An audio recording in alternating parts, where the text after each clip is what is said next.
Welcome back to the channel. Today, CNC Q&A part 2. Video went quite a bit longer than we thought. There's a lot of great information, so I hope you enjoy it. So when you get a new tool and you put it in one of these holders, how does the machine know where the end of the tool is and what the diameter is and all that kind of stuff? So the machine itself doesn't know the diameter of the tool, but it does need to know the location of the tip of the tool. What we do is go to the tool pocket that the program says that that specific tool is in. So in this case, we'll go to tool pocket 19.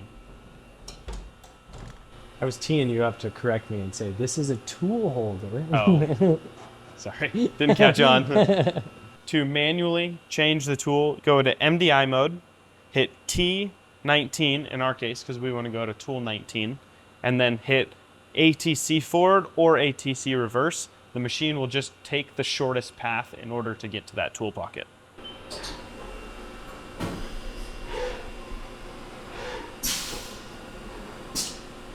Now that we're in tool pocket 19, if there was a tool in here that we were switching out for, we would then pull that tool out and put our new tool in, but right now the spindle is empty, so we're just going to put our tool in.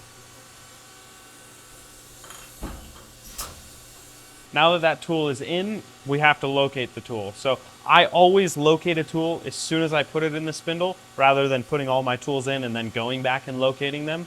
That way, I never accidentally miss a tool, because that's what results in a machine crash, scrap parts, and just stuff that nobody wants. Once you have your tool in the spindle, you'll have to get your height gauge. This is the height gauge we have. It's all manual, has a gauge just like the Heimer does. And what it does is detects how far down this little button is pushed. And when the dial reaches 0, it's exactly at the same height as these two bosses on right beside the button. We've also previously done a video kind of breaking down some of the more common tools we use, so you can go check that out on our YouTube channel. I've gotten in the habit of always putting this in the same spot on the table. Granted, the table is perfectly flat and it doesn't matter, but it's just something I've gotten in the habit of doing, because I figured if that's consistent, I'm gonna have more consistent parts, more consistent tool heights, and just overall a better thing to do. So I always go on the far left, more towards the front of the table, so we'll jog the tool over that way.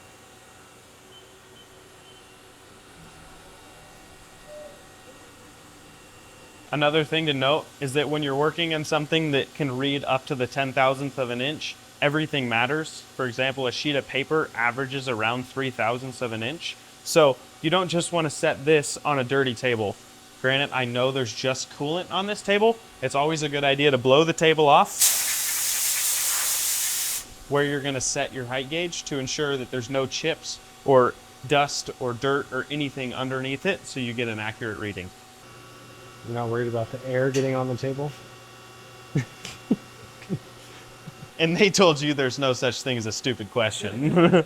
Very similar to the Heimer probe, we're gonna go to 10 thou increments, jog our tool down very close to the probe, and then slow it down a little bit, because we don't want to crash into our height gauge, until we get that dialed to the 0 point.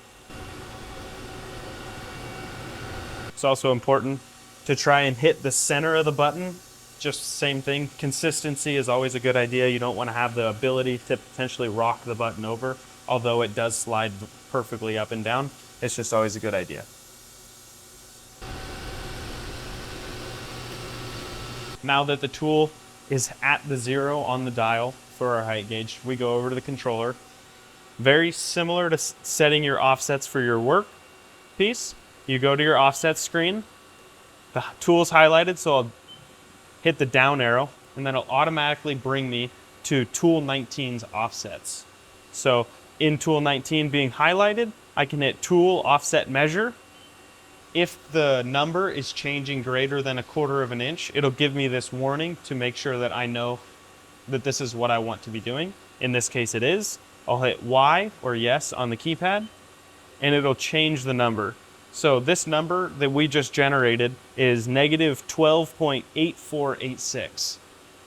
It's essentially a random number in the whole scheme of things, but what it's telling us is that from 0, which we can jog the tool up to, from machine 0 point, the tip of that tool is 12.8486 inches from the tops of these bungs or this button when it's at 0. I touch all my tools off to the exact same height on the exact same part of the table. That way I can leave them in the machine, and if I use them on the next program, they're always located in the exact same spot. The important thing, the nice thing about this gauge is that it has these two bosses.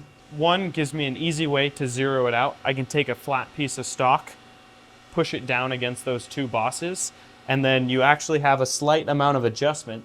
You can twist this, which changes where that zero is at, so you can fine tune it and get it exactly zeroed out at that height. You do have the ability to fine tune the dial itself. With that being said, this is exactly 2 inches above the table, so I know I can take my Heimer probe, zero it out on the top of that boss, and that's what gave me that 11.688 that I add to my Z offset in order to get the difference from this point to the top of my jaw or wherever my origin point is in the program. Now that we're done with this, we can pull it out of the machine. This one has a magnet bottom, so I like to just stick it right to the side of the machine. That way it's always available when I need it. And at the end of the day, you can throw it in the case, or if you're not going to be using it for a while. So it seems like a lot of people ask when they look at our parts online, be it our door handles or line clamps or the coil cover specifically, and they see any lines in the part. What are those lines from?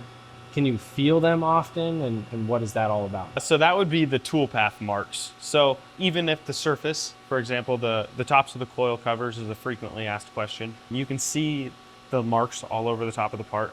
It's extremely smooth, but that shows where the tool was when it was cutting that final surface. It's like if you imagine if you're sanding on a piece of material, even though you're sanding it really fine, you can still see the direction of the sanding scratches. So if you sand in a T pattern, there's going to be a T pattern on your material. However the tool moves on the part, it's going to resemble on the finished piece. Like these ones, you can barely, you can't even feel them. There's some areas where the machine has to like do 3D machining as it works around the corner, where it's a little bit more, but all this stuff can be sanded out really easily. And this is just inherent in machining, in the machining process. There's going to be some sort of tool path no matter what. So when you're machining one of our pull style door handles, obviously you have to machine like multiple sides.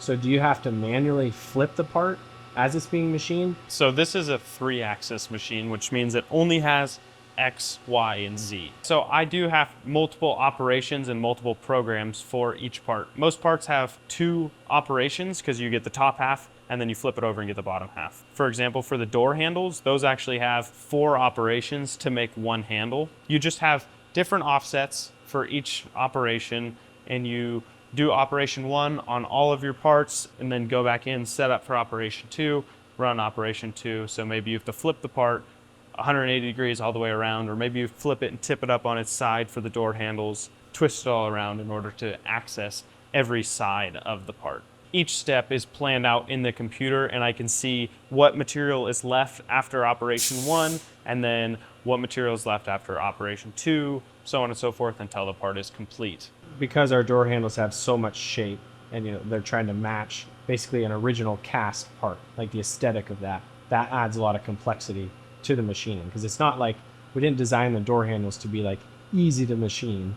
We designed them to look a way that we wanted, so that makes it harder for you to actually machine it, right? Correct. As you can imagine, a square is about the easiest thing to machine. It's got parallel sides. You can just put it in any old vise and then you can go on your way and start cutting. But the door handles, there's not parallel sides. They're all slightly different to accommodate for the castings to make them as similar to OEM as possible. So you got to get creative in your fixturing and how you hold the material. In the case of the door handles, there's actually a piece that I machine into the stock that then later gets completely cut off, but I use that to locate it and to flip it all around. It gives me something to grab onto without grabbing onto the door handle itself. So that process that you're talking about is kind of what you're doing on the line clamps right now, right? So like this is your first operation basically of this clamp.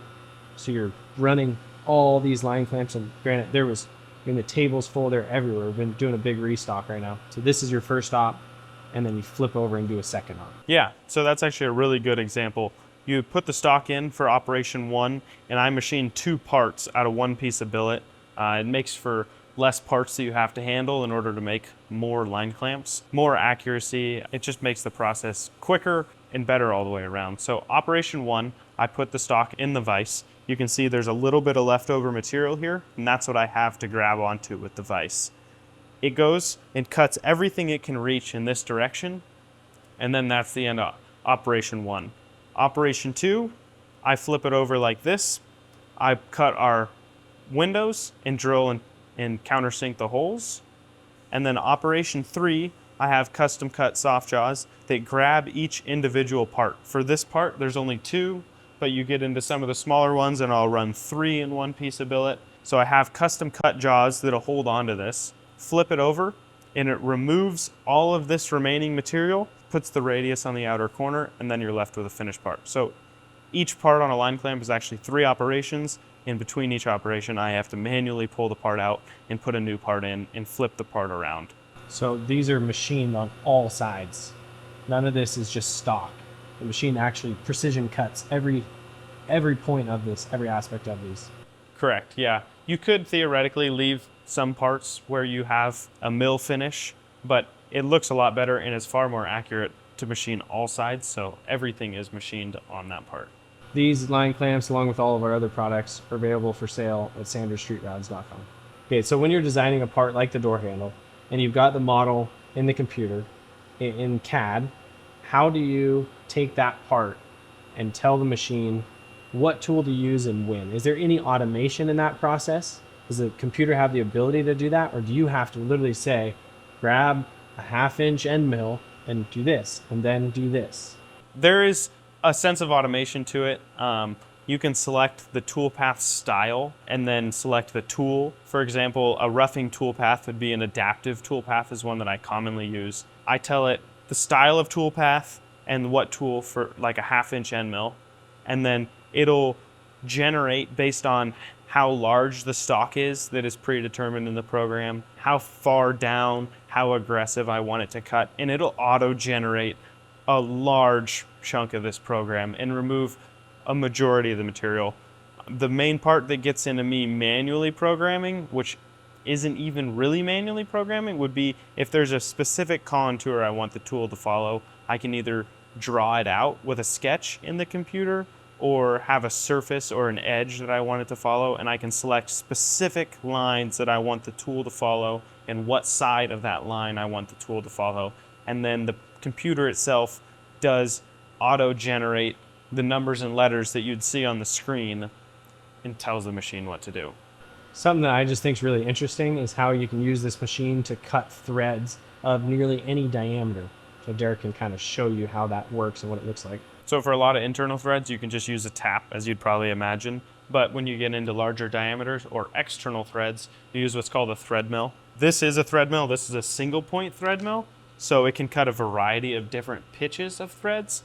They have different ones if you want a specific size, whether it's the diameter or the pitch, in order to cut a specific thread. But this one's universal because I use it for all different types of things, for different fuel caps or for some stuff on the coil covers. How it works is a general thread has a 60-degree point to it, so that's what this tool has.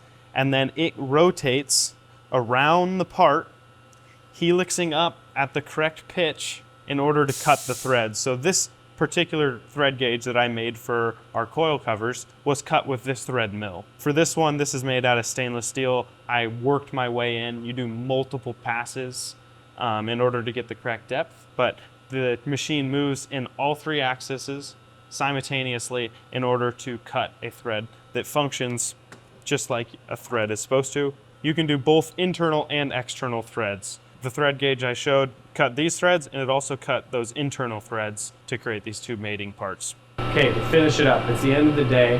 Where does all the coolant go that you've been using all day? Because that's what you use to lubricate and keep the tools cool.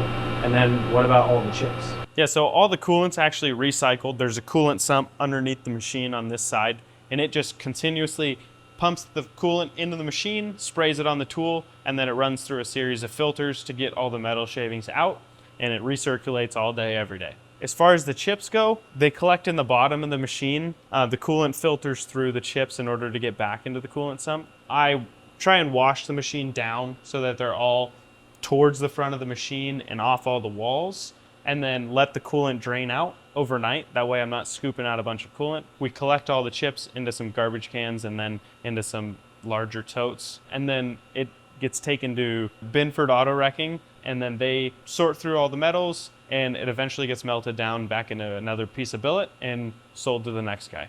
And washing the machine is definitely my favorite thing to do.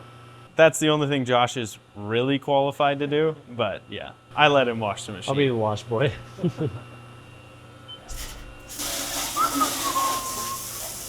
This is literally my favorite part. All right, you're not even doing it right. Jeez. It's a leisurely activity. So you want me to spray up in that, right? Yeah, directly. See the warning signs it says not to do? Yeah, just do those. That's just a suggestion. How do you clean it? That's just This a is literally how you clean it. You spray it up and it runs all down. Then at the end of the day, when you're done cutting all your parts, what I like to do is move to a tool pocket that doesn't have a tool. That way the drawbar that grabs onto the pull stud and holds the tool in isn't under tension all night. So we'll go over, for this one, an empty tool pocket is tool 18. We can go to MDI, tool change in reverse. That'll move it in reverse, one tool spot. And then I have a program pre-written for the end of the day that just moves the table away from machine home.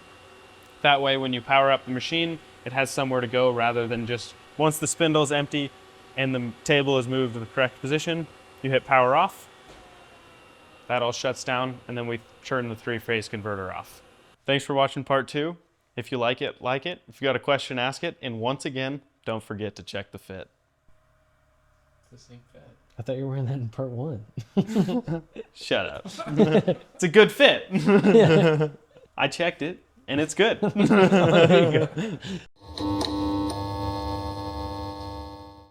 With understanding that and having the experience. That was a compliment. If you're wondering. Yeah, thank you. There you go. All right. Yeah, I am important. You can give him the tool and you can talk about it. So you actually have to put some thought into what you're doing. Yeah. Not just back here typing emails, Josh. Okay. Whoa. And that's what I do. As my emails pulled up on my Yeah. computer. Yeah.